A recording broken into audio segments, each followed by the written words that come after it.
Chunky chaat masala. MDH अब आया असली स्वाद। अब आया स्वाद। जब स्वाद के पड़े हो लाले तो MDH का चंकी चाट मसाला डालें। MDH का चंकी चाट मसाला। MDH अब आया असली स्वाद। अब आया।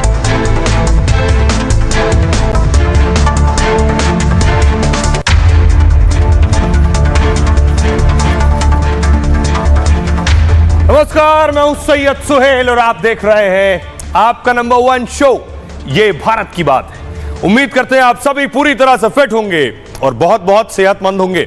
आइए आपको बताते हैं आज ये भारत की बात है मैं आपके लिए क्या है खास। और आइए शुरुआत करने जा रहा हूं आज की सबसे बड़ी खबर के साथ। और बड़ी खबर यह है, पूरी दुनिया जानना चाहती है कि आखिर ईरान के परमाणु का हुआ क्या। तो आपको बताऊं कि परमाणु अभी बचे हैं, परमाणु अभी जिंदा है। तस्वीर देखिए जरा, पहली तस्वीर ईरान की संसद की, जहां अमेरिका मुर्दाबाद और इजराइल मुर्दाबाद के नारे उनके सांसद लगा रहे हैं ईरानी संसद के अंदर।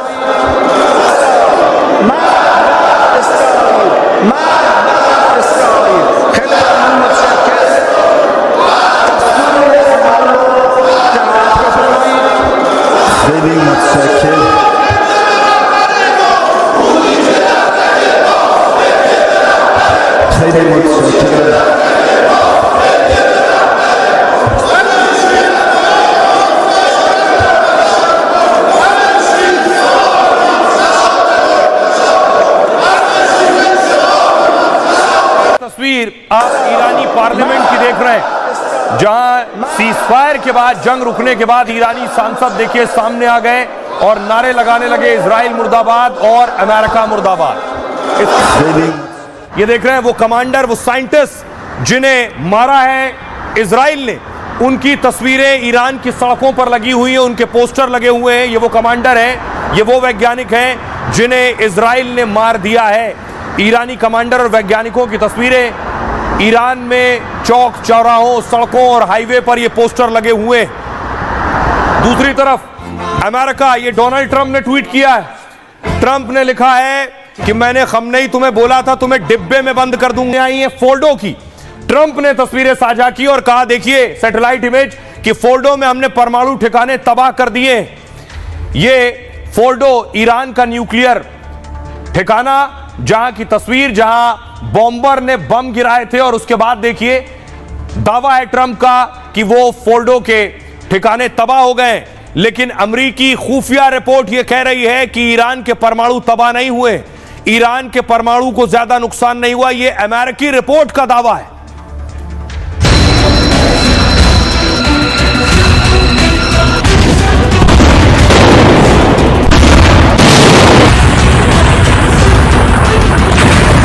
क्या बंकर बस्टर बम फ्लॉप हो गया? क्या ट्रंप के बॉम्बर की हवा निकल गई? क्या ईरान के परमाणु ठिकाने को कोई नुकसान नहीं हुआ? तो क्या ईरान फिर से परमाणु बम बना लेगा? हमला विनाशकारी था और आप वहां देख सकते हैं फोर्डो में हमले के बाद इजरायली एजेंट गया था। मुझे बताया गया कि वहां सब कुछ खत्म हो गया था। वो कहते हैं कि वहां सब कुछ विनाशकारी था। ट्रंप को इजरायली एजेंट ने बता दिया कि ईरान के परमाणु तबाह हो गए हैं, लेकिन ट्रंप के दावे की एक खुफिया रिपोर्ट ने पोल खोल दी। अमेरिका की अपनी ही खुफिया एजेंसी ने ईरान पर हमले का सच सामने रख दिया। हजारों करोड़ खर्च करने के बाद भी ट्रंप ईरान के परमाणु तबाह नहीं कर पाए। अब सवाल उठ रहे हैं, क्या ईरान कुछ वक्त में फिर परमाणु बम बना लेगा? ईरान कुछ वक्त में ही परमाणु बम बना सकता है। आइए आपको बताऊं, अमेरिकी खुफिया रिपोर्ट सार्वजनिक हो गई और उसमें हिला देने वाला यह खुलासा हुआ है, जो अमेरिका के लिए बहुत बड़ा झटका है। ट्रंप बेशक कुछ भी कहते रहे, खुफिया रिपोर्ट अमेरिका की क्या कह रही है? ईरान के एटमी ठिकानों पर हमला असरदार नहीं था। अमेरिका में खुफिया रिपोर्ट में इसका दावा किया गया। इससे राष्ट्रपति ट्रंप के दावे की भी पोल खुली। अमेरिकी मीडिया में इस रिपोर्ट को लेकर यह दावा है, हमलों के बाद भी ईरान का परमाणु कार्यक्रम तबाह नहीं हुआ है। सीक्रेट रिपोर्ट के हवाले से यह दावा है और ईरान पर हमले के बाद यह रिपोर्ट तैयार की गई है। ईरान का न्यूक्लियर प्रोग्राम सिर्फ कुछ महीनों पीछे गया है। रिपोर्ट में फोर्डो, नतांज और इस्फहान में नुकसान की पुष्टि की गई है। लेकिन तीनों परमाणु सेंटर पूरी तरह खत्म नहीं हुए।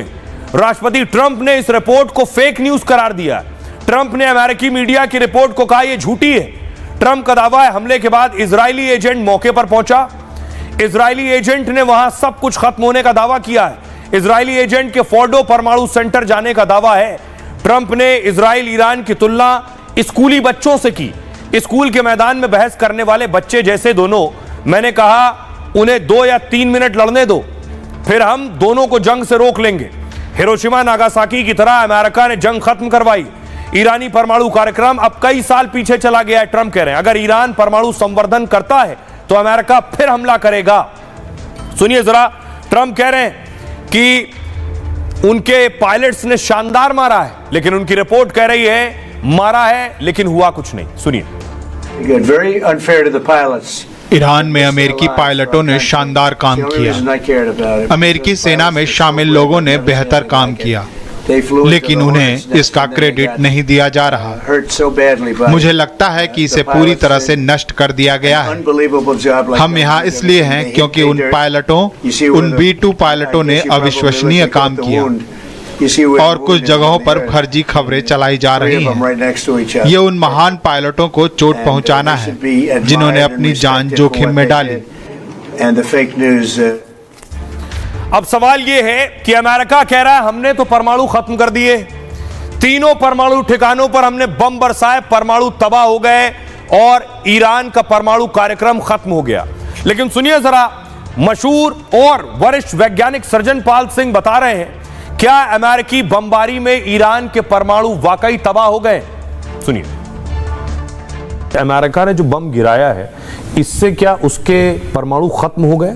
ईरान को यह पता था कि कभी ना कभी तो आफत आएगी जी। तो उन्होंने क्या किया कि उन्होंने बंकर्स बनाए 300 फीट नीचे, उसके ऊपर रॉक्स, नेचुरल रॉक्स, कंक्रीट और स्टील प्लेट्स लगा करके कि कोई कन्वेंशनल हथियार, कोई बम मार करके इसको तोड़ ना पाए, क्योंकि ये तो पहाड़ी के बीच में है जी।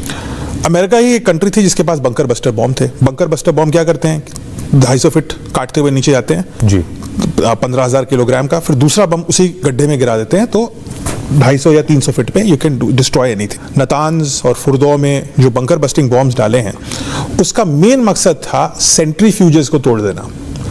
तो ईरान की सेंट्रीफ्यूजेस हैं, यानी वही जो मशीन आप बता रहे हैं उनको तोड़, जो घूमती है जोर जोर से, यूरेनियम को घुमाती है, जो यूरेनियम को जोर जोर से, यूरेनियम हेक्साफ्लोराइड को घुमा करके उसको प्योरीफाई, एनरिच करती है। अमेरिका ने वो तोड़ दिया। अब ऐसा अमेरिका कहता है। सो अब ईरान को ये रोकने के लिए इन्होंने ऐसा किया। अमेरिका कह रहा है कि हमने सेंट्रीफ्यूज तोड़ दी। अब अमेरिका की कुछ एजेंसी कह रही हैं कि शायद नहीं टूटी पूरी तरीके से, हमें यह नहीं पता। ईरान कह रहा है कि जो भी प्योरीफाइड एनरिच्ड यूरेनियम थी वो तो मैंने पहले से हटा दी। अच्छा। तो जो 60% यूरेनियम प्योरीफाइड थी वो कह रहे हैं वो तो हमने पहले से हटा दी थी, इसलिए उसमें कुछ डिस्ट्रक्शन नहीं हुआ है। अमेरिका कह रहा है कि लेकिन सेंट्रीफ्यूज तो मैंने तोड़ दी, तो अगर तुम्हारे पास 60% पड़ी भी है तो तुम उसको 61 नहीं कर पाओगे, 90 तो छोड़ दो, तुम 61 ही नहीं कर पाओगे। तो बात अब किसको कितना तथ्य पता है पता नहीं, क्योंकि अगर सेंट्रीफ्यूज नहीं तोड़ी है तो ईरान बम बनाने से ज्यादा दूर नहीं है। अच्छा। और लेकिन अगर अमेरिकी खुफिया विभाग जो बात आप कह रहे हैं वो ये कह रहा है कि ये जो अमेरिका ने हमला किया है, ईरान सिर्फ कुछ हफ्ते पीछे गया है अपने परमाणु प्रोग्राम से, क्योंकि इस पर्टिकुलर रिपोर्ट का ये मानना है कि ईरान के सेंट्रीफ्यूजेस डिस्ट्रॉय फुर्दो में नहीं हो पाए उस बंकर बस्टिंग बॉम्ब से, तो वो माइनर डैमेज। आप कह रहे हो जो 300 फीट नीचे 300 फीट और हजारों की संख्या में शुद्धिकरण का काम चल रहा था वो पूरी तरह से तबाह नहीं, सेंट्रीफ्यूज डिस्ट्रॉय नहीं हुआ। और करीब 1000 से काम कर सकते हैं। अब मुझे नहीं पता ये बात, लेकिन 1000 से 1500 सेंट्रीफ्यूजेस हैं। अगर वो नहीं टूटे हैं तो वो कुछ हफ्तों में काम करने लगेंगे, लेकिन अगर बॉम्ब ने पूरी चीज को डिस्ट्रॉय कर दिया है तो उसको दोबारा बनाना मुश्किल है। तो सारा सवाल यहाँ पे क्या सेंट्रीफ्यूज डिस्ट्रॉय हुए हैं या बस माइनर डैमेज आया है जिनको हम रिपेयर कर पाएंगे। उसे बनाना मुश्किल इसलिए क्योंकि उनके साइंटिस्ट मार दिए गए। पार्ट ऑफ द रीजन ये है कि उनके बहुत सारे साइंटिस्ट ही खत्म कर दिए उन्होंने। दूसरा रीजन ये है कि सेंट्रीफ्यूज बनाने के लिए जिस मटेरियल का इस्तेमाल होता है वो आसानी से नहीं बन पाता, क्योंकि सेंट्रीफ्यूज 1500 रेवोल्यूशंस पर सेकंड, 90,000 पर मिनट से चल रहा है। तो ये कोई नॉर्मल पंखा नहीं है, ये एक बहुत ही स्पेशल पंखा है जिसको बहुत ही स्पेशल तरीके से बनाया जाता है, स्पेशल मटेरियल साइंस लगती है, और थोड़ी सी भी गड़बड़ हो गई तो इट कैन डिस्ट्रॉय इटसेल्फ। अब देखिए ईरान ने क्या किया। कि ईरान ने खुद को परमाणु संधि से अलग कर लिया है। ये ईरान की पार्लियामेंट की तस्वीरें मैं आपको दिखा रहा हूं। पार्लियामेंट में बाकायदा नारे भी लगे और खुद को इस संधि से अलग कर लिया। परमाणु की जानकारी वो किसी एजेंसी को नहीं देगा।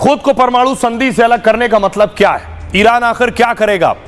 दुनिया को कुछ नहीं बताएगा। अमेरिका के उपराष्ट्रपति, सोचिए, जेडी वेंस का ट्रंप के दावे को लेकर दूसरा दावा है। अमेरिका के उपराष्ट्रपति कह रहे हैं हमले के बाद ईरान का 400 किलो यूरेनियम गायब है। 400 किलो यूरेनियम करीब 60% तक शुद्ध किया जा चुका था। परमाणु बम बनाने के लिए 90% शुद्ध यूरेनियम चाहिए। ईरान 3 से 4 हफ्तों में 60 से 90% संवर्धित कर लेता, यानी यूरेनियम को शुद्ध कर लेता। 400 किलो यूरेनियम से 10 परमाणु बम बनाए जा सकते थे। ईरानी संसद में भी एक प्रस्ताव पास किया गया। इसके मुताबिक ईरान परमाणु एजेंसी से अब कोई सहयोग नहीं करेगा। सहयोग को अस्थायी रूप से निलंबित करने का बिल पास हुआ है। इसके बाद आईएईए के सुपरवाइजर्स को अनुमति लेनी होगी, यानी इंटरनेशनल एटॉमिक एनर्जी एजेंसी के जो सुपरवाइजर्स वहां जाएंगे उन्हें इजाजत लेनी होगी। ईरान आने से पहले सर्वोच्च राष्ट्रीय सुरक्षा परिषद से परमिशन लेनी होगी और साथ ही ईरान की न्यूक्लियर साइट्स की सुरक्षा से जुड़ी गारंटी देनी होगी। आईएईए का मतलब अंतर्राष्ट्रीय परमाणु ऊर्जा एजेंसी है और यह परमाणु ऊर्जा के शांतिपूर्ण उपयोग को बढ़ावा देती है। परमाणु हथियारों सहित किसी भी सैन्य उद्देश्य के लिए इसे बनाया गया। इसकी स्थापना 1957 में की गई थी। आईएईए चीफ ग्रासी ने ईरान के परमाणु कार्यक्रम को लेकर बयान दिया कि ईरानी न्यूक्लियर प्रोग्राम सिर्फ कुछ महीनों के लिए पीछे गया है।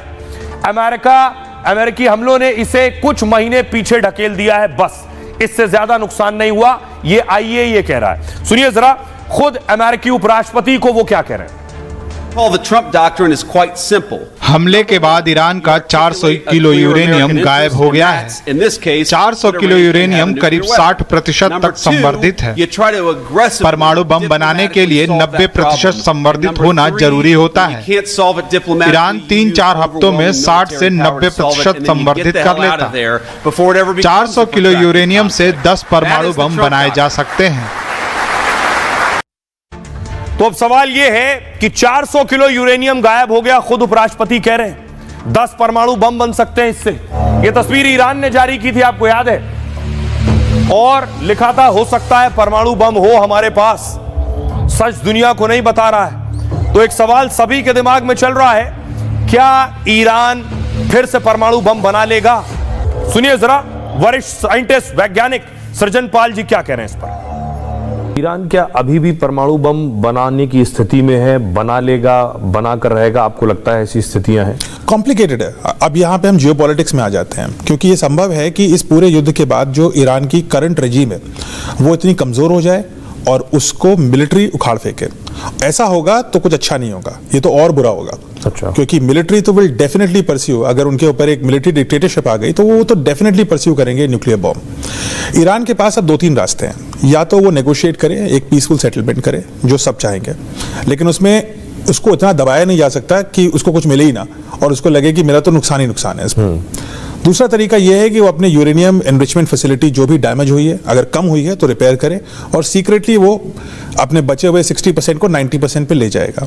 उसका मकसद ये होगा कि इसको सीक्रेटली ले जाएं और एक दिन टेस्ट करेंगे, वो तो सबको पता लगेगा, लेकिन उस दिन दुनिया बदल चुकी होगी। क्योंकि फिर उसके बाद ईरान को इस तरीके से अटैक करना पॉसिबल नहीं होगा, क्योंकि ईरान के पास हाइपरसोनिक डिलीवरी मैकेनिज्म है जिससे वो इजराइल में तो न्यूक्लियर बॉम्ब डिलीवर कर सकता है।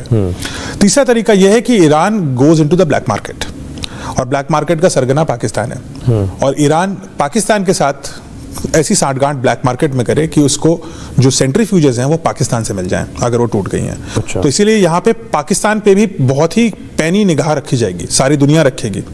तो जो लोग कह रहे थे ट्रंप इससे मिले उससे मिले, वो पार्ट ऑफ द रीजन ये भी हो सकता है। नोबेल पुरस्कार नहीं था वजह। नोबेल पुरस्कार से ज्यादा वो ये होगा कि ये सेंट्रीफ्यूज में तोड़ने वाला हूँ, अच्छा, आप इसको देना नहीं, क्योंकि इससे पहले कर चुका है पाकिस्तान ऐसा काम। Pakistan has sold blueprints of centrifuges and nuclear plans, अलग अलग देशों को बेचा है उसको, एक खान नेटवर्क जिसको बोलते हैं। सो पाकिस्तान हैज दैट रेपुटेशन। तो ईरान के पास अब 3 रास्ते हैं। बेशक ईरान दोबारा परमाणु बम बना लेगा, ऐसा वैज्ञानिक मानते हैं। बहुत मुश्किल काम नहीं है, लेकिन अमेरिका के हमले और ईरान इजराइल युद्ध में भारी तबाही हुई है। अलग अलग जगह से तबाही की तस्वीर आ रही है। इतनी तबाही के बाद आखिर निकलकर क्या सामने आया? हजारों करोड़ रुपया पानी की तरह बहा दिया गया, दर्जनों जिंदगियां खत्म हो गई। देखिए जरा नुकसान, ईरान 16 लाख करोड़ का नुकसान हुआ है ईरान को। इजरायली हमलों में 800 लोग मारे गए, 5000 के करीब हमलों में घायल हो गए हैं और खमनेई के मुख्य सलाहकार की भी मौत हो गई। सेना प्रमुख, चीफ ऑफ स्टाफ भी मार दिए गए। IRG चीफ और कुद्दूस फोर्स के कमांडर मार दिए गए। हमलों में करीब 20 कमांडर्स की जान चली गई और सेना के कई मिसाइल बेस पूरी तरह से तबाह हो गए। ईरानी सेना का हेडक्वार्टर हमले में ध्वस्त हो गया है और विदेश मंत्रालय की इमारत खत्म हो गई, तबाह हो गई। ईरान का शाहिद रजाई पोर्ट भी पूरी तरह से बर्बाद हो गया। गैस रिफाइनरी, 2 तेल डिपो को नुकसान पहुंचा है। 14 ईरानी परमाणु वैज्ञानिकों की हमलों में मौत हो गई है और इजराइल पर हमलों में 400 मिसाइल खत्म हो गई। 1000 के करीब ड्रोन्स का नुकसान हुआ है ईरान को। सीमा पर तैनात कई एयर डिफेंस सिस्टम भी बर्बाद हो गए।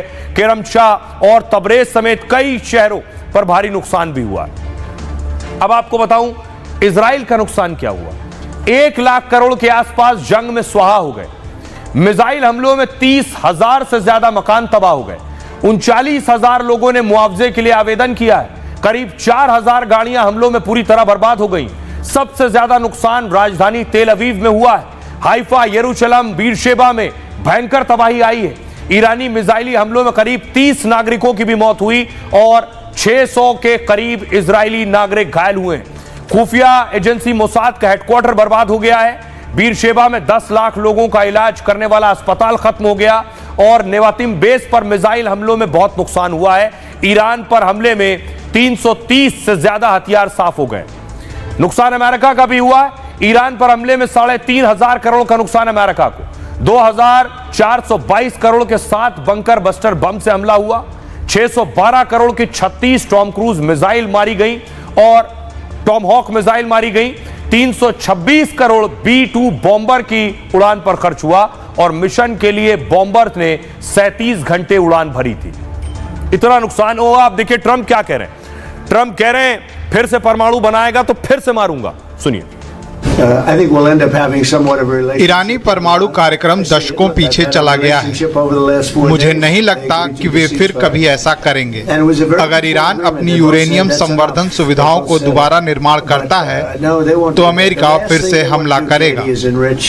ईरान और इजरायल अब एक दूसरे से नहीं लड़ेंगे क्योंकि वे लड़ चुके हैं। दोनों ठीक वैसे ही लड़ते हैं जैसे 2 बच्चे स्कूल में लड़ते हैं। उन्हें ऐसे शांत नहीं किया जा सकता। मैंने कहा उन्हें 2-3 मिनट लड़ने दीजिए, फिर उन्हें रोकना आसान होता है। तो सिर्फ तबाही नहीं आई है, अमेरिका फिर कह रहा है वो मारेगा। तबाही के साथ साथ इजराइल के लिए दूसरी परेशानी है। इजराइल गाजा में अभी लड़ रहा है, हुती से भी लड़ रहा है और हिजबुल्लाह को भी बीच बीच में मारता है। अब इजराइल के हथियार खत्म हो गए हैं। नेतन्याहू के पास बहुत कम हथियार बचे हैं। यह है नेतन्याहू की चिंता। क्या इजराइल के गोला बारूद अब कम होते जा रहे हैं और इजराइल की मिसाइलें खत्म हो रही हैं। एक रिपोर्ट में इसका दावा किया जा रहा है और दावा है दरअसल मिडिल ईस्ट में इजराइल लगातार जंग में व्यस्त है। ईरान के साथ 12 दिनों तक इजराइल की जंग चली। गाजा में इजराइल के हमले लगातार जारी हैं। ईरान समर्थित आतंकी संगठनों के साथ भी भिड़ंत होती है। हुती, हिजबुल्लाह सहित कई संगठनों के साथ इजराइल युद्ध लड़ता है। 2024 में अप्रैल, जुलाई और अक्टूबर में इजराइल युद्ध में शामिल रहा। नसरुल्लाह की हत्या के बाद ईरान ने इजराइल पर 180 मिसाइल दागे थे। अब ईरान से युद्ध के बाद उसके पास हथियारों की कमी है। एक रिपोर्ट के मुताबिक कुछ अहम हथियारों की भारी कमी हो गई है। रिपोर्ट में गोला बारूद की कमी का दावा किया गया है। इससे पहले इंटरसेप्टर की कमी को लेकर रिपोर्ट आई थी, यानी आयरन डोम एयर डिफेंस सिस्टम में जो मिसाइल लगती है, इंटरसेप्टर मिसाइल, दूसरी मिसाइल को मार गिराने वाली मिसाइल, वो खत्म हो गई। ईरान की बैलिस्टिक मिसाइल को रोकने में इंटरसेप्टर की कमी आई। हालांकि इजराइल ने हथियारों की कमी पर कोई बयान नहीं दिया है।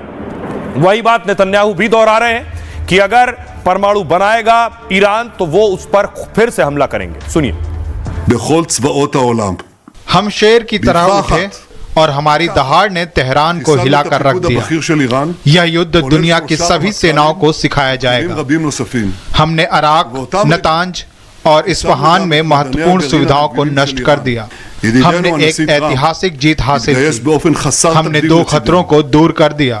फोर्डो में भूमिगत संवर्धन स्थल को नष्ट कर दिया गया। यदि कोई परमाणु परियोजना को पुनर्जीवित करने का प्रयास करता है तो हम उसी बल के साथ फिर हमला करेंगे। अब बड़ी बात यह है कि नेतन्याहू कह रहे हैं वो फिर मारेंगे। इससे पहले कैसे मारा? जासूसों के जरिए जानकारी जुटाकर। अब वही जासूस पकड़े जा रहे हैं। ये तस्वीर मैंने आपको दिखाई। ईरान में एक जासूस को पकड़ के फांसी के फंदे पर लटकाया जा रहा है। मोसाद के वो जासूस जो जानकारी पहुंचा रहे थे इजराइल तक, नेतन्याहू तक, और उसके बाद इजराइल अटैक कर रहा था ईरान के अंदर। ऐसे सारे जासूस जो ईरान में मौजूद हैं उनकी धरपकड़ तेज हो गई है। ये देखिए तस्वीरें आप देख रहे हैं। ये जासूस अब तक पकड़े जा चुके हैं। इन एजेंट्स को पकड़ा गया है और मोसाद के एजेंट बताए जाते हैं। 3 को इससे पहले फांसी पर लटकाया जा चुका है, 3 को और फांसी पर लटका दिया गया है। ईरान जासूसों से और उनके एजेंट से बहुत सख्ती से निपट रहा है, क्योंकि ईरान को ऐसी मार मारी है जिसका उसे ख्वाब भी नहीं आ रहा था। ईरान पर अटैक के बाद से ही जासूसों पर एक्शन तेज है। इजरायली जासूसों को सीधे सजाए मौत दी जा रही है। आज भी ईरान में 3 जासूसों को फांसी पर लटका दिया गया। इन जासूसों पर मोसाद के लिए काम करने के आरोप थे। ये इजराइल के लिए उपकरण तस्करी करके ईरान लाए और बाद में इन्हीं उपकरणों का इस्तेमाल ईरानियों की हत्या में किया है। इन 3 जासूसों को ईरान के उर्मिया शहर में फांसी पर लटका दिया गया। दावा है पिछले 2 महीने में 300 लोगों को सजाए मौत दी गई है। इनमें से ज्यादातर लोग ईरान में जासूसी के आरोपी थे। इस हिसाब से ईरान में हर दिन 5 जासूसों को फांसी पर लटकाया जा रहा है। जासूसों को फांसी पर यह दावा ईरानी मानवाधिकार ने किया है। पिछले 12 दिनों में ईरान में करीब 700 जासूस पकड़े गए। इन्हें आरोप साबित होने पर मौत की सजा सुनाई जा रही है। यह है इनकी सजा। अब एक तरफ तो जासूस पकड़े जा रहे हैं, ईरान में मोसाद की ओर मारे जा रहे हैं। दूसरी तरफ मैं आपको दिखाऊं कि अमेरिका में ईरानी किलर घूम रहे हैं, यानी वो सुपारी किलर कहिए या ऐसे लोग जो हत्या करने के मकसद से अमेरिका में घूम रहे हैं, वो ईरानी एजेंट हैं जो अमेरिका में मौजूद है इस वक्त। आखिर इस तरह के ईरानी एजेंट्स को किसने भेजा है? अमेरिका में ईरानी कॉन्ट्रैक्ट किलर के घूमने का शक है और ईरान पर अमेरिकी हमले के बाद ऐसे लोग अमेरिका में देखे गए। अमेरिका ने 11 ईरानी नागरिकों को गिरफ्तार किया है। इनमें से एक IRGC का स्नाइपर भी रह चुका है और इनमें से एक शख्स को 20 साल पहले अमेरिका ने वापस भेज दिया था। उस पर इमिग्रेशन कानूनों के उल्लंघन का आरोप था। इस ऑपरेशन में एक अमेरिकी नागरिक को भी हिरासत में लिया है और यह जो अमेरिकी नागरिक है ये इन ईरानी एजेंट्स को मारने की धमकी दे रहा था। ईरानी कॉन्ट्रैक्ट किलर की मौजूदगी को लेकर अब कई सवाल उठ रहे हैं। क्या अमेरिका में किसी बड़ी साजिश को अंजाम देने की तैयारी है? 11 ईरानियों में से 5 पर पहले भी आपराधिक मामले दर्ज हैं, जिन पर चोरी और ड्रग्स रखने जैसे मामले दर्ज हैं। गिरफ्तार आरोपियों में एक हिजबुल्लाह से जुड़ा शख्स भी शामिल है। तो ये जो ईरानी कॉन्ट्रैक्ट किलर है, इन्हें आखिर किसने भेजा है? ये आखिर कैसे आए हैं? तस्वीर में आपको दिखाऊं। इस बीच ईरान में जश्न हो रहा है। ईरान इस जंग को अपनी जीत की तरह देख रहा है। ये ईरान की तस्वीर आप देख रहे हैं। ईरान में लोग सड़कों पर इकट्ठा हुए जश्न मना रहे हैं।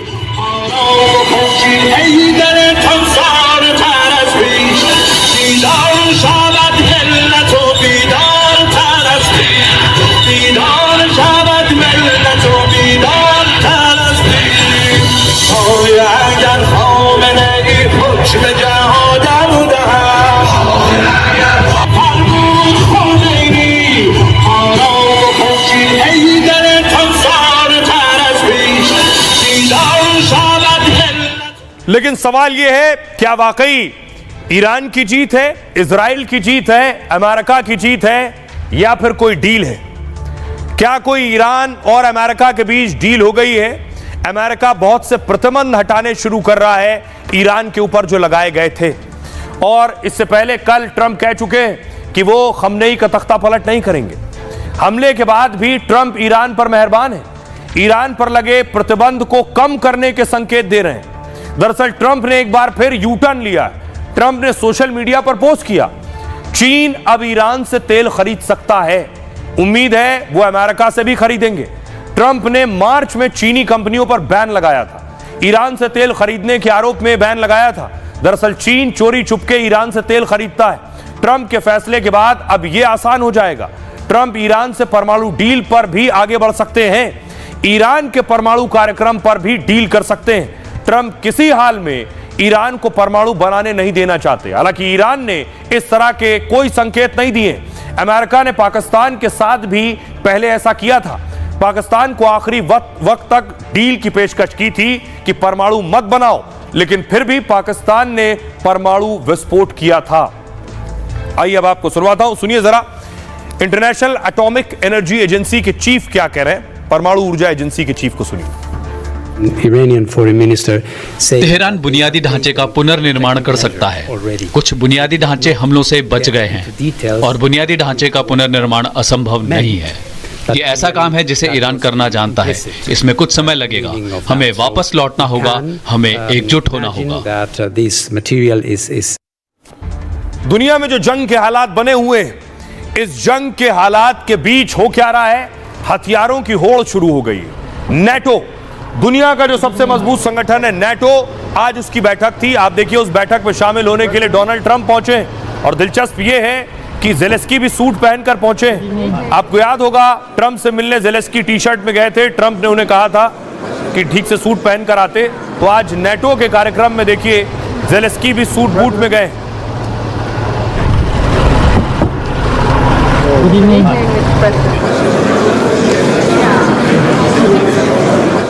अब देखिए जरा कि आखिर नेटो की बैठक हुई। नेटो वो संगठन जो अपने संगठन में शामिल देशों की मदद करता है। यूक्रेन पर रूस ने हमला ही इसलिए किया था क्योंकि यूक्रेन नेटो में शामिल होने जा रहा था। आज उसी नेटो की बैठक थी और इशारा मिला कि हथियारों की रेस बढ़ने वाली है। डोनाल्ड ट्रंप को आप देख रहे हैं, ट्रंप खड़े हुए हैं। नेटो समिट में सीजफायर का मुद्दा छाया रहा और ट्रंप ने अपने ही अंदाज में सीजफायर पर चर्चा की। नीदरलैंड्स के द हेग शहर में समिट का आयोजन किया गया और ट्रंप, ज़ेलेंस्की सहित दुनिया के दिग्गज नेता मौजूद रहे। ट्रंप ने सभी सदस्य देशों से रक्षा खर्च पर अपील की। उन्होंने कहा अपने जीडीपी का 5% रक्षा पर खर्च करिए। शुरुआत में ट्रंप के प्रस्ताव का विरोध हुआ था, लेकिन ट्रंप की इस अपील को अब मान लिया गया है। ब्रिटेन ने इस बैठक में F-35 खरीदने का ऐलान कर दिया। सोचिए ट्रंप ये क्यों कह रहे हैं रक्षा पर खर्च करिए, क्योंकि हथियार का कारोबार बढ़े और अमेरिका की दुकान चले। अमेरिका से 12 फाइटर जेट खरीदने की डील हुई है। अमेरिका के साथ यूरोप के देश इसके सदस्य हैं। 1949 में नेटो की स्थापना की गई। आज इसके सदस्यों की संख्या 32 के पास पहुंच गई। नेटो दुनिया का सबसे शक्तिशाली संगठन है और इसके किसी सदस्य पर अगर हमला होता है तो ये सभी देश मिलकर उसका जवाब देते हैं, उसे सुरक्षा देते हैं। कई देश नेटो की सदस्यता हासिल करना चाहते हैं। सुनिए जरा क्या कुछ कह रहे हैं नेटो के सेक्रेटरी। और इस बैठक के साथ ही हथियारों की खरीद फरोख्त और होड़ भी बढ़ गई है। These decisions will have a profound impact. Iran के पास परमाणु हथियार नहीं होने चाहिए। हमारा मानना है कि अमेरिका ने जो किया है वो बिल्कुल सही है। And the key decision. तो ब्रिटेन F-35 खरीद रहा है फाइटर अमेरिका से, तो पाकिस्तान भी मिसाइल बनाने की तैयारी कर रहा है। जानकारी मिली है कि पाकिस्तान एक घातक मिसाइल बनाने जा रहा है और उसका साथ दे रहा है उसका दोस्त जो दुनिया का दोस्त नहीं है, यानी कि चीन। कौन सी मिसाइल है पाकिस्तान की और किस तरह की मिसाइल है जो चीन के साथ मिलकर तैयार करने जा रहा है पाकिस्तान? पाक चोरी चोरी लंबी दूरी की बैलिस्टिक मिसाइल बना रहा है। यह खुलासा अमेरिकी खुफिया एजेंसी की रिपोर्ट में हुआ। पाक की मिसाइल परमाणु हथियार ले जाने में सक्षम होगी, जबकि इसकी मारक क्षमता 5500 किलोमीटर होने का दावा है। इस मिसाइल को बनाने में चीन पाक की मदद कर रहा है। अभी पाकिस्तान के 2700 किलोमीटर मारक क्षमता वाली शाहीन मिसाइल पाक के पास है। ऑपरेशन सिंदूर के बाद पाक अपनी ताकत बढ़ा रहा है। हालांकि भारत की भी घातक अग्नि 6 मिसाइल विकसित कर रहा है और माना जा रहा है कि इस अग्नि 6 की जो रेंज होगी वो 8000 से 12000 किलोमीटर होगी और इसकी रेंज में चीन, अमेरिका, ऑस्ट्रेलिया समेत कई देश होंगे। पूरे एशिया, यूरोप और अफ्रीका तक इसकी पहुंच हो सकती है। अग्नि 6 एक साथ कई परमाणु वॉरहेड ले जाने में सक्षम है और यह एक मिसाइल ही 10 लक्ष्यों पर निशाना साध सकती है। 3 टन तक न्यूक्लियर पेलोड ले जाने की क्षमता रखती है और जमीन और सबमरीन दोनों से ही लॉन्चिंग की सुविधा मिलेगी। अग्नि 6 मिसाइल दुश्मन के रडार को चकमा देने में भी सक्षम हुई। इसके बनने के बाद भारत मिसाइल के मामले में सुपर पावर बन जाएगा और अभी भारत के पास 5000 किलोमीटर रेंज वाली अग्नि 5 मिसाइल है और फिलहाल इसी रेंज की मिसाइल पाकिस्तान चोरी छुपके बना रहा है। अब सवाल यह है कि पाकिस्तान के एक वरिष्ठ क्या कह रहे हैं, हसन अयूब खान, उन्हें सुनिए जरा। और ये बुनियादी तौर के ऊपर आपको पता है कि मोदी हो जाए या अमित शाह हो जाए, इनका जो है वो ऑब्जेक्टिव यही है। ये बेसिकली हिंदुआता माइंडसेट के लोग हैं। पाकिस्तान का फोकस कभी जंग की तरफ नहीं है, लेकिन क्योंकि जंगी जुनून सवार है मोदी के ऊपर, वो अपना जो पॉलिटिकल कैपिटल है वो लूज कर चुका है, लिहाजा वो जल्द अज जल्द वो पाकिस्तान के ऊपर वो हमला करना चाह रहा है। अब ये दिनों की बात है या ये महीनों की बात है, लेकिन ये सालों की बात नहीं है। कम से कम कि चंद माह के अंदर ये बात आप नोट कर लें कि हिंदुस्तान दोबारा पाकिस्तान के साथ छेड़छाड़ करेगा। वो पाकिस्तान के अंदर पहले की तरह स्ट्राइक कर सकता है और फिर वो कवर लेने की कोशिश करेगा कि जी उसने आतंक के अड्डों के ऊपर जो है वो हमला किया है या आतंक के ट्रेनिंग कैंप्स के ऊपर हमला किया है। हालांकि सबसे बड़ा दहशतगर्द दुनिया के अंदर इस वक्त जो है वो इंडिया है। तो लिहाजा पाकिस्तान के दिफाई इदारों को और हुकूमत पाकिस्तान को अपनी जो है वो तवज्जो दुश्मन के ऊपर मरकूज रखनी होगी और बिल्कुल ईंट का जवाब जो है वो पत्थर से देने की भरपूर तैयारी रखनी होगी। तो पाकिस्तानी पत्रकार भारत को दहशतगर्द कह रहे हैं और अगर पाकिस्तान में भारत को लेकर दहशत है तो यह दहशत अच्छी भी है और जरूरी भी है। पाकिस्तान के पास भी परमाणु है, भारत के पास भी परमाणु है। किसके परमाणु ज्यादा दमदार हैं, ज्यादा ताकतवर हैं, सुनिए जरा। वरिष्ठ वैज्ञानिक सृजन पाल जी बता रहे हैं। भारत और पाकिस्तान दोनों के परमाणु बम में क्या फर्क है? आपने कहा परमाणु बम में भी कैटेगरी है। पहली बात तो यह है कि पाकिस्तान का परमाणु बम इंपोर्टेड है और हमारा सेल्फ क्रिएटेड है, तो हम सेल्फ रिलायंट है। पहली बात है, पाकिस्तान ने ये चाइना से लिया कुछ कंपोनेंट, इधर उधर से इंटेलिजेंस ली। चाइना ने खुद एस्पियोनाज नेटवर्क से लिया था और उन्होंने पाकिस्तान को पास ऑन किया। तो पाकिस्तान का परमाणु बम is not a self reliant device. उसके ऊपर चाइना का प्रेशर है, उसके ऊपर अमेरिका का कंट्रोल है एक हद तक। India self reliant when it comes to nuclear power of all kinds. और उसका नतीजा यही निकला कि हमने 2023 में परमाणु ऊर्जा के लिए भी अपना खुद का प्लांट बनाया, हम अपना रिएक्टर भी बना पाए। ना सिर्फ हमने परमाणु बम बनाया, हमने सिविलियन रिएक्टर भी 100% इंडिजीनियस बना लिया है। दोनों काम हमने कर लिए और उसी वजह से हम थर्मोन्यूक्लियर डिवाइस टेस्ट कर पाए। हमारे पास जो एबिलिटी है हाइड्रोजन बॉम्ब बनाने की, पाकिस्तान को कोई नहीं देने वाला। तो पाकिस्तान हमेशा एक कदम पीछे रहेगा इसमें। और इसी अटल जी ने कहा था ना कि आप एक बार डालोगे अगली सुबह नहीं देखोगे आप, क्योंकि आप तो 10 किलोमीटर रेडियस वाला डालोगे मैं तो 500 किलोमीटर तक हिला दूंगा। सो इसलिए that is a difference between.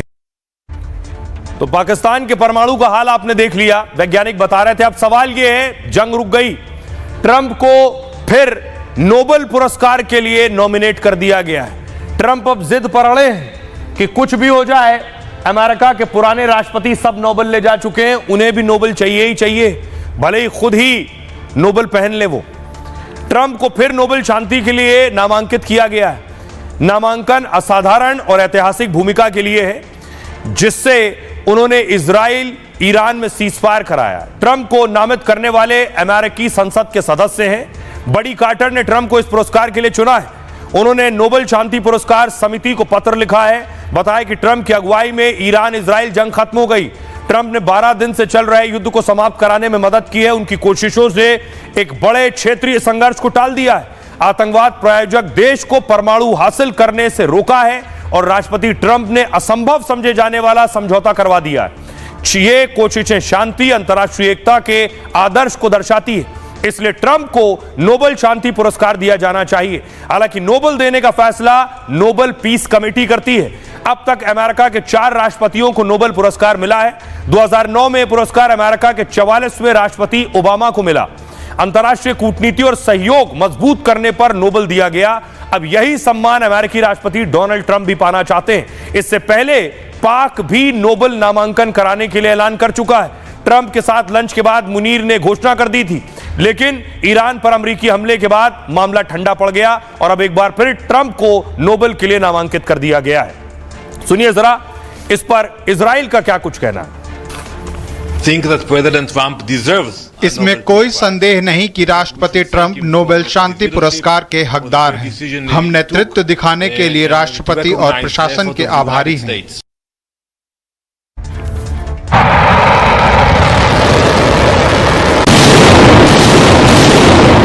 कौन सा वो देश है जिसके पास सबसे खतरनाक परमाणु है? अमेरिका और रशिया, दोनों के पास इतने हथियार हैं कि धरती ही खत्म हो जाएगी, कुछ बचेगा ही नहीं अगर इन्होंने अपने आधे न्यूक्लियर वेपन भी छोड़ दिए एक दूसरे पे। एक परमाणु बम जब फटता है तो कैसी तबाही आती है? इतना होता है कि लोहे तक को गला देगा। यानी परमाणु गिरेगा तो आदमी भी भाप बन जाएगा। आदमी भाप, वाष्पीकरण होगा, लिक्विफिकेशन भी नहीं होगा, क्योंकि आदमी नहीं मिलता। भविष्य में ऐसा हो सकता है कि कोई किसी पर परमाणु बम दाग दे। जियोपॉलिटिक्स में एक वर्ड होता है मैड। कुछ देश अगर अनस्टेबल और इररिस्पॉन्सिबल हुए तो कोई बड़ी बात नहीं होगी कि इनमें से कोई एकदम सिरफिरा हो जाए और ऐसा काम कर बैठे।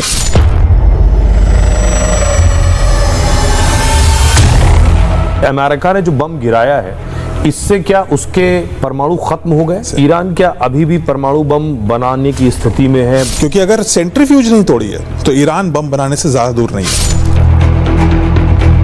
क्या अमेरिका ये चाहता है कि कोई भी परमाणु बम कोई और देश ना बनाने? तो भारत जब बना रहा था तब भी यही सिचुएशन। अमेरिका और इनफैक्ट सारी महाशक्तियां ये चाहती हैं कि कोई भी और शक्ति न्यूक्लियर बम ना बना पाए। भारत और पाकिस्तान दोनों के परमाणु बम में क्या फर्क है? और इसी अटल जी ने कहा था ना कि आप एक बार डालोगे अगली सुबह नहीं देखोगे आप, क्योंकि आप तो 10 किलोमीटर रेडियस वाला डालोगे मैं तो 500 किलोमीटर तक हिला दूंगा। और वरिष्ठ वैज्ञानिक सृजनपाल सिंह के साथ ये पूरी बातचीत आप रिपब्लिक डिजिटल यूट्यूब पर रात 10 बजे आप देख सकते हैं। आइए खबरों में आगे बढ़ते हैं। आज की एक और बड़ी खबर है और अच्छी खबर भी है। आपको याद होगा भारत ने पाकिस्तान को पीटा था और उसके बाद हमारे पायलट अभिनंदन पाकिस्तान में फंस गए थे। फिर पाकिस्तान दबाव के बाद भारत के अभिनंदन पायलट को वापस लेकर आया और बाघा अटारी बॉर्डर पर उनकी वापसी हुई थी। लेकिन आपको तस्वीर दिखाऊं, जिस वक्त अभिनंदन को पकड़ा गया था और पाकिस्तान में पकड़ा गया था, ये जो आप सबसे उनके लेफ्ट साइड में शख्स को देख रहे हैं, पाकिस्तानी सेना का अफसर है ये, जिसने अभिनंदन को पकड़ रखा है। ये अफसर मार दिया गया है। इसने अभिनंदन के साथ बहुत बदसलूकी भी की थी। इस अफसर को ढेर कर दिया। अगली तस्वीर देखिए, यह है, इसका नाम है मेजर मोइज अब्बास शाह। यह ढेर कर दिया गया, पाकिस्तान के लिए शहीद है। किसने मारा यह भी आपको बताऊं, अगली तस्वीर देखिए। BLA यानी बलूच लिबरेशन आर्मी, उनके लड़ाके जो पाकिस्तान और उनकी सेना के नाक में दम कर चुके हैं, उन्होंने ही इस अफसर को ढेर कर दिया है। पाकिस्तानी सेना का यह अफसर जो कि अभिनंदन को इसने पकड़ा और उसके बाद अब इस पर भी एक्शन हो गया। 2019 में अभिनंदन का विमान पाकिस्तान में क्रैश हुआ और इसी क्रैश के बाद पाक सेना ने उन्हें पकड़ा। हालांकि 58 घंटे में पाक को रिहा करना पड़ा अभिनंदन जी को और पकड़ने के दौरान अभिनंदन से मारपीट भी की गई। इसमें पाक का कमांडर मोइज अब्बास शामिल था।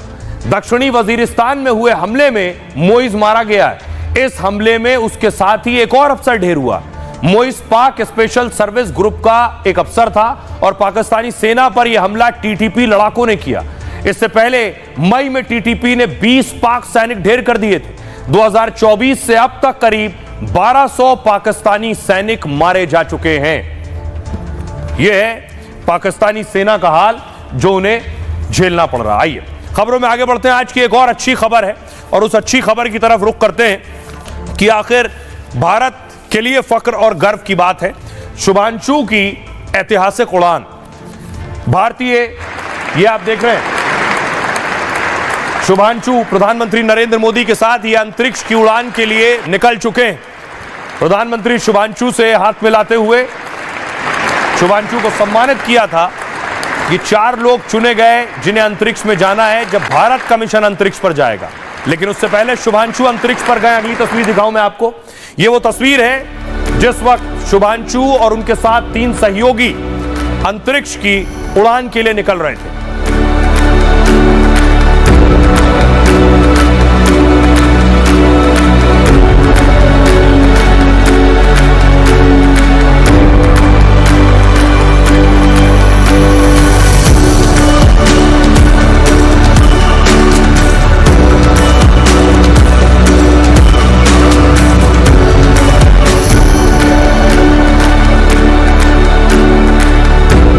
मैं आपको दिखाऊं, उसके बाद रॉकेट की लॉन्चिंग हुई है। ये लॉन्चिंग के वक्त की तस्वीर आप देख रहे हैं।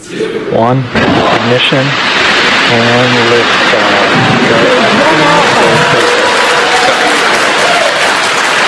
For three nations, a new chapter in space takes flight. Godspeed, AX4.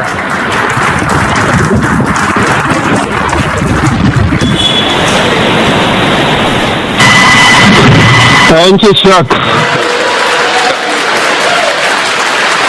3, 2, 1. और उसके बाद देखिए जिस स्पेस क्राफ्ट में शुभांशु है वो स्पेस क्राफ्ट रॉकेट से अलग हुआ। ये वो तस्वीर आप देख रहे हैं, ये अलग होते के वक्त की तस्वीर है। ड्रैगन स्पेस क्राफ्ट अलग हो रहा है, वो निकल कर गया, दिख रहा है आपको।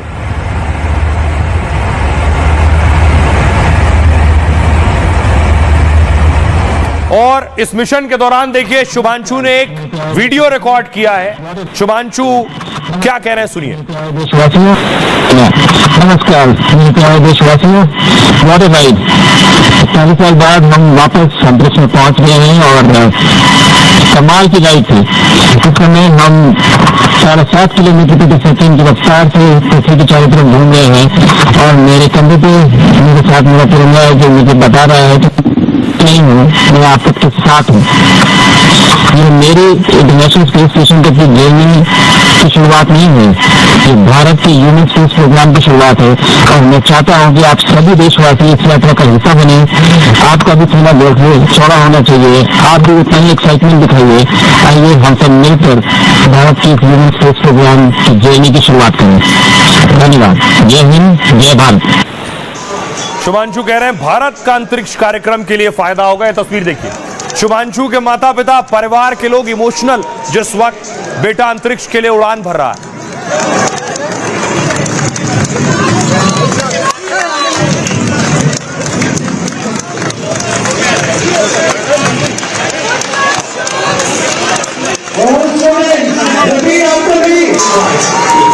और साथ ही देखिए खुद मंत्री जितेंद्र सिंह लोगों को मिठाई खिला रहे थे और खुशी जता रहे थे।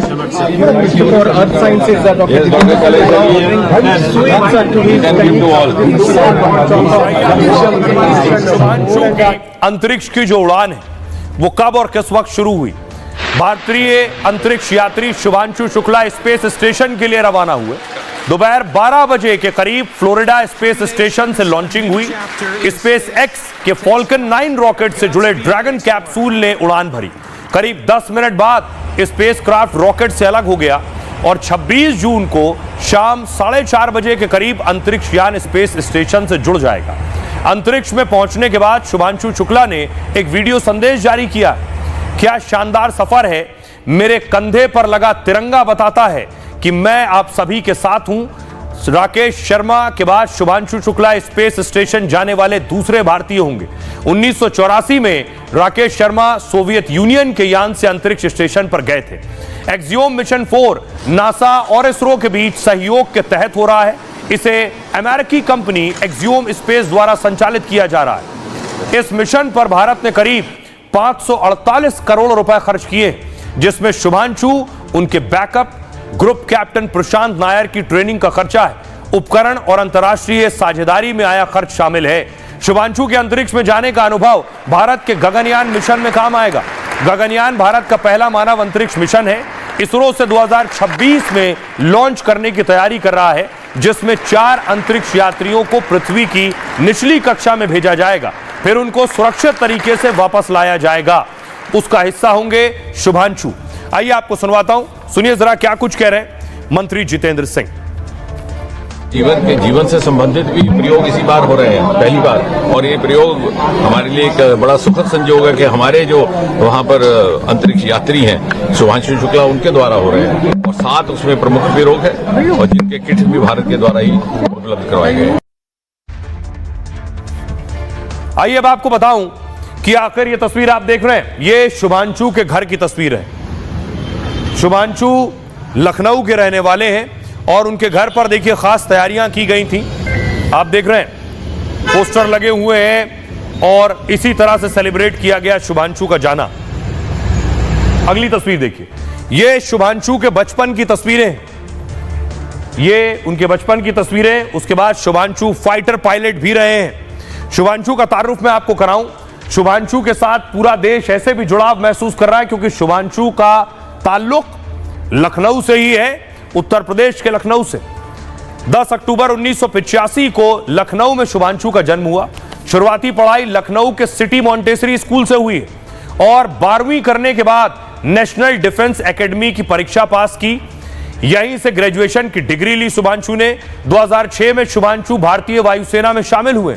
एक फाइटर पायलट के रूप में वायुसेना ज्वाइन की और सुखोई 30, मिग 21, मिग 29, जगुआर जैसे लड़ाकू विमान उड़ाए। शुभांशु एक अनुभवी फाइटर पायलट है।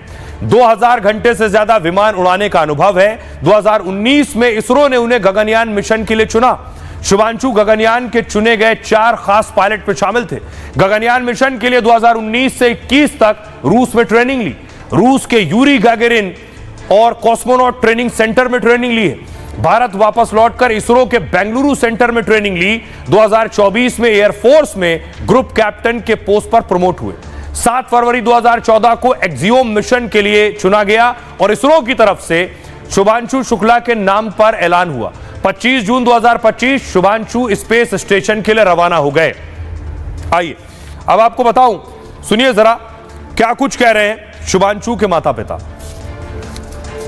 तो एक गौरव का क्षण है सबके लिए, हमारे लिए भी है और लोगों के लिए है जो जगह जगह पोस्टर लगा रहे हैं। सभी को खुशी हो रही है कि हमारे देश का इस त्रिवेणी नगर का एक बच्चा इतनी ऊंची उड़ान भरने जा रहा है। तो इसीलिए सब जगह जगह पोस्टर लगाए गए हैं। हमारे दरवाजे पर भी सब सजाया गया है खूब अच्छे से। अच्छा लग रहा है सब। एक बच्चे की भी अपनी जिम्मेदारी है, ड्यूटी है, कुछ जो उसने सोच रखा है उड़ान भरने का, तो वो उड़ान तो भरेगा ही, अपने मिशन पे तो जाएगा ही जाएगा। चाहे किसी को कितना भी वो लगे, खराब लगे, बुरा लगे, अच्छा है, बुरा नहीं लग रहा है, ठीक लग रहा है, अच्छा लग रहा है उसके जाने से। बहुत खुशी है बच्चे का जो है मिशन पूरा हो रहा। हम लोगों को बहुत अच्छा लगता है और दुआएं हैं, ईश्वर से प्रार्थना भी है कि उसका मिशन अच्छी तरह पूरा हो। इसके लिए हम सभी लोग परिवार के जितने भी सदस्य जितने हैं सब उसको आशीर्वाद देते हैं। बिल्कुल तैयारी उनकी हो गई है और बिल्कुल फाइनल है मामला। जो है ईश्वर चाहेगा तो मिशन अच्छी तरह जो है पूरी तरह सक्सेस होगा सब कुछ। और आइए अब आपको बताऊं कि शुभांशु अंतरिक्ष में गए हैं। आखिर कौन कौन से एक्सपेरिमेंट करेंगे वो वहां पर। शुभांशु शुक्ला 14 दिनों तक अंतरिक्ष में रहेंगे। शुभांशु स्पेस स्टेशन में 7 तरह के प्रयोग करेंगे। पहला, मांसपेशियों पर रिसर्च करेंगे। धरती पर इंसान ग्रेविटी के प्रभाव में रहता है और अंतरिक्ष में जीरो ग्रेविटी में मांसपेशियां कमजोर हो जाती हैं। स्पेस में मांसपेशियों के नुकसान पर रिपोर्ट तैयार करेंगे। इससे मानव के मंगल मिशन में फायदा मिलेगा। धरती पर मांसपेशियों के इलाज में मदद मिल सकती है। फसलों का विकास करेंगे। शुभांशु 6 प्रकार के फसलों के बीज लेकर गए। अंतरिक्ष में उनके विकास पर रिसर्च करेंगे और भविष्य में अंतरिक्ष में खेती के लिए उपयोगी हो सकता है। और साथ ही साथ बीजों को उगाने की कोशिश करेंगे। मूंग, मेथी के बीजों को भी लेकर गए। बीजों के अंकुरण और पोषण में बदलाव का अध्ययन करेंगे। अंतरिक्ष से लौटने के बाद इन बीजों को धरती पर उगाकर रिसर्च करेंगे। सूक्ष्म जीवों पर रिसर्च होगी। शुभांशु अपने साथ सूक्ष्म जीव भी लेकर गए हैं। इनको जल भालू के नाम से भी जानते हैं। अगली बात बताऊं कि इनके केवल माइक्रोस्कोप से ही इन्हें देखा जा सकता है। भीषण ठंड, गर्मी और अंतरिक्ष में भी ये जीवित रह सकते हैं। अंतरिक्ष में इन जीवों की सहन शक्ति पर रिसर्च करेंगे ये। स्पेस में स्क्रीन इफेक्ट। स्पेस स्टेशन में अंतरिक्ष यात्री कंप्यूटर का यूज करते हैं। इस दौरान आंखों की गति, फोकस और मानसिक तनाव पर क्या असर पड़ता है इसका भी रिसर्च होगी। सूक्ष्म शैवाल का विकास। इसरो के 3 प्रकार के सूक्ष्म शैवाल भेजे हैं। शैवाल पानी में पाए जाने वाले सूक्ष्म जीव हैं और अंतरिक्ष में इनके विकास पर रिसर्च करेंगे ये। साथ ही साथ और एक तरह का शैवाल है ये जो भेजा गया है, साइनोबैक्टीरिया पर रिसर्च करेंगे। ये प्रकाश संश्लेषण है और ऑक्सीजन बनाने को लेकर रिसर्च करेंगे। भविष्य के अंतरिक्ष मिशन में उपयोगी साबित हो सकते हैं। आइए अब आपको सुनवाता हूं, सुनिए जरा क्या कुछ कह रहे हैं शुभांशु के शिक्षक। बहुत बड़ी चीज। आंसू आ रहे हैं। उसी के आंसू बह रहे देखिए। बिल्कुल आप भावुक दिख रही हैं। ये वाकई में देश के लिए गर्व की बात है। बहुत। क्या कहेंगे, क्या फील कर बहुत बहुत बहुत खुशी है, गर्व है और बस अब उस पल का इंतजार रहेगा जब वो वापस हमारे बीच आएंगे। वापसी का इंतजार रहेगा। बिल्कुल, हर पल हर पल। Amazing, very excited. क्या गूज बम्स है, फाइनली द डे। भावुक क्षण है। बिल्कुल, moments moment for all Indians. आज सीएमएच स्कूल के साथ पूरे देश का गौरव बढ़ाया। बिल्कुल, पूरे हिंदुस्तान, पूरे वर्ल्ड में like India is known for now after Rakesh Sharma, finally Shubhanshu is gone. बहुत अच्छा। तो बहुत बहुत शुभकामनाएं इस मिशन को और हम सब बहुत प्राउड है। यस, ये एक मैजिकल मोमेंट है और ये मोमेंट डांस डिजर्व करता है और आज हम लोग दिल से खुश हैं, इसलिए सेलिब्रेट कर रहे हैं। बहुत ही गौरवान्वित मोमेंट है हम सबके लिए। सीएमएस पूरा देश, भारत देख रहा है, पूरे वर्ल्ड के लिए कहेंगे जय जगत वासुदेव कुटुंबकम। आइए अब आपको बताऊं कि आखिर शुभांशु अंतरिक्ष में चले गए हैं, लेकिन अंतरिक्ष यात्री क्या खाते हैं, क्योंकि शुभांशु अपने साथ घर का भी कुछ खाना लेकर गए। शुभांशु अपने साथ खास तरह की भारतीय मिठाइयां लेकर गए। आम का रस, गाजर का हलवा, मूंग दाल का हलवा ले गए हैं। शुभांशु स्पेस स्टेशन पर साथी यात्रियों के साथ इसे साझा करेंगे। सवाल उठता है, अंतरिक्ष में एस्ट्रोनॉट कुछ भी खा सकते हैं? पहले अंतरिक्ष यात्री पेस्ट के रूप में भोजन लेते थे। माइक्रोग्रेविटी में खाना स्पेस स्टेशन में न फैल जाए, इसलिए ट्यूब से ही खाना खाया जाता है। टेक्नोलॉजी बदलने के साथ इसमें बदलाव हुआ। अब अंतरिक्ष में धरती के समान भोजन की सामग्री उपलब्ध है। स्पेस स्टेशन के मेन्यू में 100 से ज्यादा चीजें शामिल हैं और सब्जियों, फलों से लेकर तैयार भोजन और मिठाइयां शामिल हैं। केचप और सरसों जैसे मसाले भी उपलब्ध हैं। मैक्रोनी और पनीर जैसे कैसरोल, तले हुए अंडे और अनाज भी उपलब्ध रहते हैं। कॉफी, ये चाय, नींबू पानी और संतरे के जूस वैक्यूम सीलबंद पाउच में उपलब्ध कराए जाते हैं। हर दिन अंतरिक्ष यात्रियों को 3 बार भोजन मिलता है और ऐसे स्नैक्स भी रहते हैं जिन्हें कभी भी खाया जा सकता है। सुनिश्चित किया जाता है कि अंतरिक्ष यात्रियों को हर दिन 2500 कैलोरी मिले। नासा हर 2 महीने में स्पेस स्टेशन में भोजन सामग्री भेजता है। अंतरिक्ष में यात्रियों को खाने का स्वाद भी कम मिलता है। टेस्ट बड्स को फिर से सक्रिय करने के लिए कई अंतरिक्ष यात्री तीखे मसालेदार भोजन को प्राथमिकता देते हैं। स्वाद बढ़ाने के लिए नमक, काली मिर्च लिक्विड फॉर्म में ले जाते हैं और या फिर इन्हें पानी या तेल में मिलाकर ले जाते हैं। यह है तरीका। आइए अब आपको दिखाता हूं कि आखिर स्पेस स्टेशन में गए हैं, इसका मकसद क्या है, आखिर क्यों गए हैं स्पेस स्टेशन में शुभांशु। इसके पीछे एक बड़ा मकसद है। आइए आपको बताऊं, वो मकसद है कि भारत भी अपना स्पेस स्टेशन बनाने की तैयारी कर रहा है। यानी भारत का अपना अंतरिक्ष स्टेशन होगा। 2035 तक खुद अंतरिक्ष में स्पेस स्टेशन बनाना चाहता है। प्रधानमंत्री मोदी ने इसरो की अंतरिक्ष में कामयाबी पर बयान दिया। 2040 तक भारत चंद्रमा पर अपने अंतरिक्ष यात्री भेजने की कोशिश में है।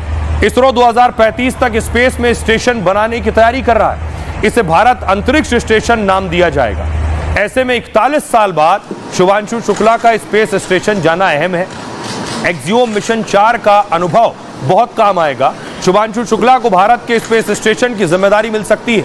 2025 या 2026 में गगनयान मिशन भेजने की तैयारी है। भारत पहली बार अपने यान से यात्रियों को अंतरिक्ष में भेजेगा। शुभांशु शुक्ला भी गगनयान के जरिए अंतरिक्ष में जाएंगे। शुभांशु का स्पेस स्टेशन का अनुभव तक बहुत काम आएगा। शुभांशु एक्सियोम मिशन 4 के पायलट हैं। मिशन गगनयान की भी जिम्मेदारी शुभांशु को मिल सकती है। भारत मिशन चंद्रयान 4 की तैयारी कर रहा है और इसमें चंद्रमा की चट्टानों के नमूने वापस धरती पर लाए जाएंगे। 2047 तक भारत विज्ञान अंतरिक्ष के क्षेत्र में ग्लोबल लीडर बनना चाहता है। ऐसे में शुभांशु की उड़ान भविष्य के लिए महत्वपूर्ण है। सुनिए जरा क्या कह रहे हैं साइंटिस्ट सृजनपाल।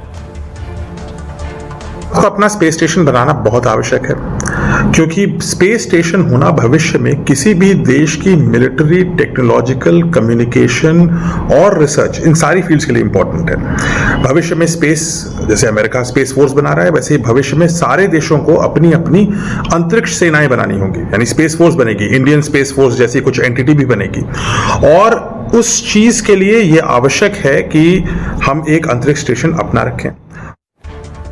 और आइए बारी आज के सूत्र की। अपने उसूल और समाज की भलाई के लिए कई बार टकराव भी फायदेमंद होता है। जिंदगी का अहम सूत्र दिया था भारत के मिल्कमैन वर्गीस कुरियन ने। कुरियन साहब का जन्म 1921 में केरल के कोझिकोड में हुआ। कुरियन जी ने चेन्नई और अमेरिका की मिशिगन यूनिवर्सिटी से इंजीनियरिंग की। वह अमेरिका में पढ़ाई कर परमाणु वैज्ञानिक बनना चाहते थे, लेकिन एक डेयरी प्रोजेक्ट में काम करने वो गुजरात के आणंद गए। वो ईसाई और मांसाहारी थे, तो कोई उन्हें किराए पर कमरा देने को भी तैयार नहीं था। पहले तो उन्हें लगा कि ये कहां आकर फंस गया हूं, किसी तरह 6 महीने नौकरी करूंगा और चला जाऊंगा।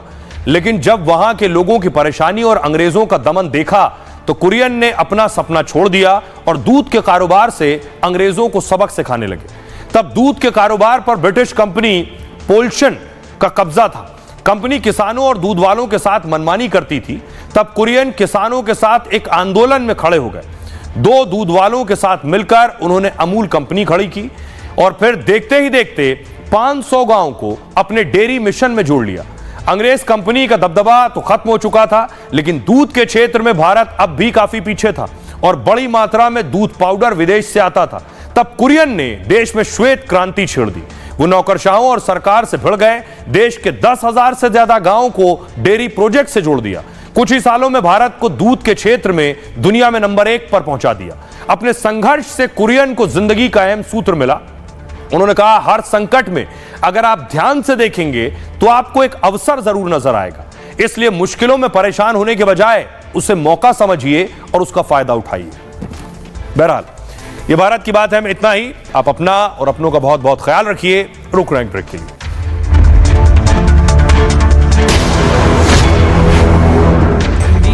हल्दी मिर्ची धनिया करे कमाल, ये रंग दे, ये खुशबू दे, ये तीखा, ये कम पड़े, क्या निराला MDH मसाला। MDH की